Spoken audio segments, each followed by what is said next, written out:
नमस्कार विद्यार्थी मित्रांनो आणि आदरणीय पालकांनो. महाराष्ट्र मेडिकल करिअर काउन्सिलिंग या युट्यूब चॅनल तर्फे मी आपली मार्गदर्शक शमी महाडेश्वर तुम्हा सर्वांचे मनापासून स्वागत करते. महाराष्ट्र राज्य सीईटी सेल मार्फत शैक्षणिक वर्ष 2026-27 साठी MBBS आणि BDS प्रवेशाची प्रक्रिया सध्या अत्यंत महत्त्वाच्या टप्प्यावर पोहोचली आहे. आणि विद्यार्थी मित्रांनो, या टप्प्यावर केलेली अगदी छोटीशी चूक सुद्धा पुढील प्रवेश प्रक्रियेत अडचण निर्माण करू शकते.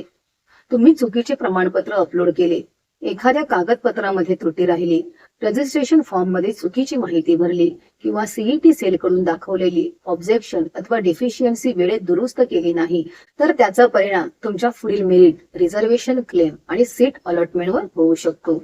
म्हणूनच आजचा हा व्हिडिओ विद्यार्थी आणि पालकांनी शेवटपर्यंत अत्यंत काळजीपूर्वक पाहावा. सर्वप्रथम एक महत्वाची गोष्ट समजून घ्या. सीईटी सेलने दिलेल्या वेळापत्रकानुसार MBBS आणि BDS प्रवेशासाठी रजिस्ट्रेशन आणि डॉक्युमेंट अपलोड प्रक्रिया सुरू आहे.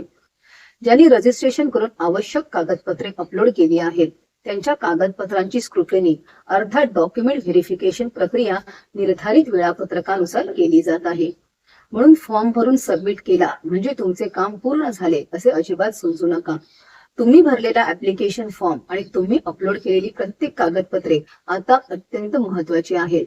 त्यामुळे तुमच्या कॅन्डिडेट लॉग इन मध्ये नियमितपणे लॉग इन करून तुमच्या ऍप्लिकेशनची स्थिती तपासणे आवश्यक आहे.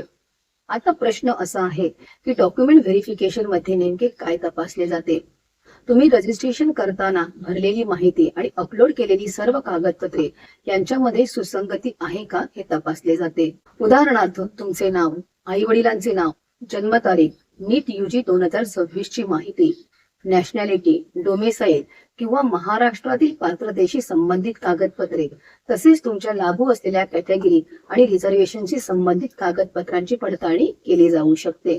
यामध्ये caste certificate, caste validity certificate, non criminal certificate, EWS certificate, disability किंवा PWD सर्टिफिकेट, इन्कम सर्टिफिकेट आणि लागू असलेली इतर आवश्यक कागदपत्रे यांचा समावेश होऊ शकतो. म्हणून फक्त डॉक्युमेंट अपलोड झाले आहे म्हणून सर्व काही ठीक आहे असे समजू नका. प्रत्येक डॉक्युमेंट योग्य आहे का, स्पष्ट दिसत आहे का, पूर्ण अपलोड झाले आहे का आणि फॉर्म मधील माहिती सोबत ते जुळत आहे का हेही तपासा. विशेषतः रिझर्व्ह कॅटेगरी विद्यार्थ्यांनी अधिक काळजी घ्यावी.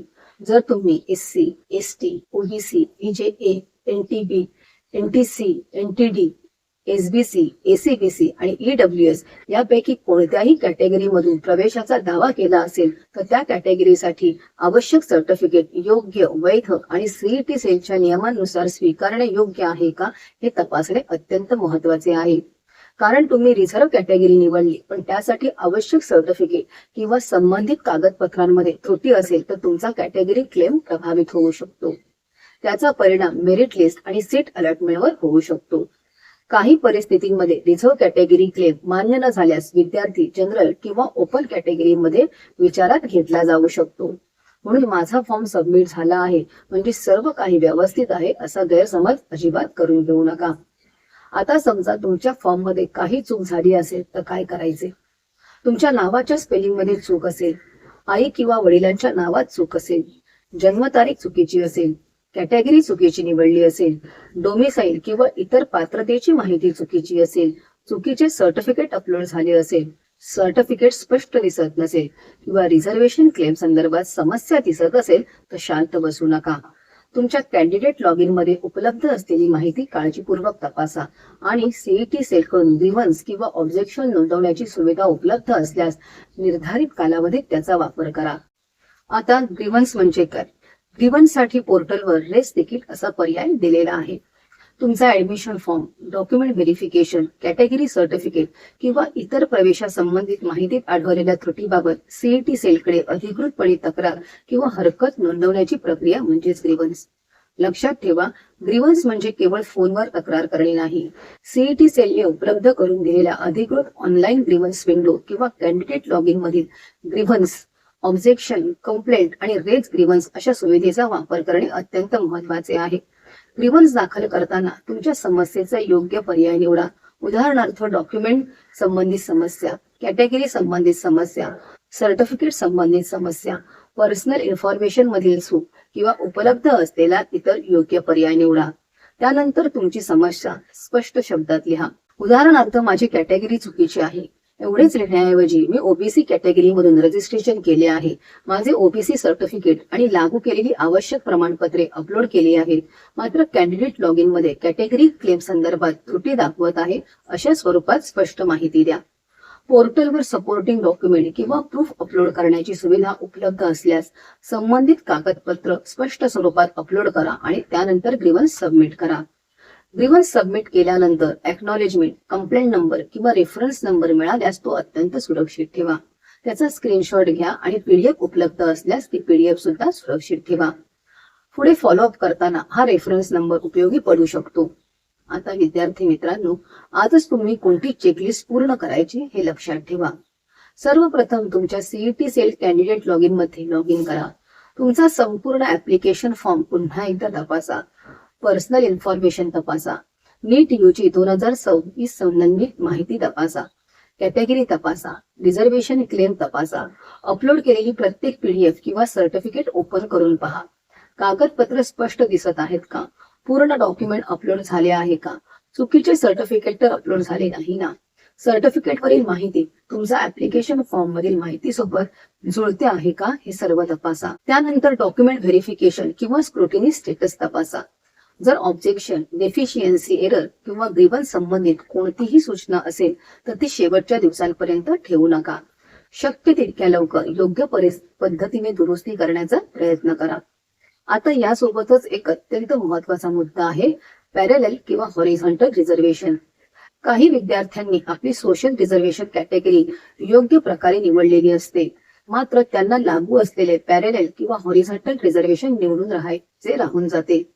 उदाहरणार्थ, SC, ST, OBC, VJA, NTB, NTC, NTD, SBC, SEBC किंवा ईडब्ल्यूएस ही तुमची सोशल कॅटेगरी रिझर्वेशन योग्य असली तरी त्याचबरोबर तुम्हाला लागू असलेले defence reservation, hilly area reservation, NKP, PWD किंवा हँडिकॅप संबंधित रिझर्वेशन किंवा इतर लागू पॅरलल किंवा हॉरिझॉन्टल रिझर्वेशन निवडले आहे का हे तपासा. कारण सोशल रिझर्वेशन आणि पॅरलल किंवा हॉरिझॉन्टल रिझर्वेशन हे दोन स्वतंत्र रिझर्वेशन क्लेम असू शकतात. तुमची सोशल कॅटेगरी बरोबर आहे म्हणून तुमचा पूर्ण रिझर्वेशन क्लेम बरोबर आहे असे समजू नका. तुम्ही डिफेन्स रिझर्वेशन साठी पात्र असाल तर डिफेन्स संबंधित पर्याय तपासा. हिली एरिया रिझर्वेशन लागू असेल तर तो क्लेम तपासा. एनकेबी किंवा इतर लागू पॅरलल रिझर्वेशन असेल तर तो क्लेम तपासा.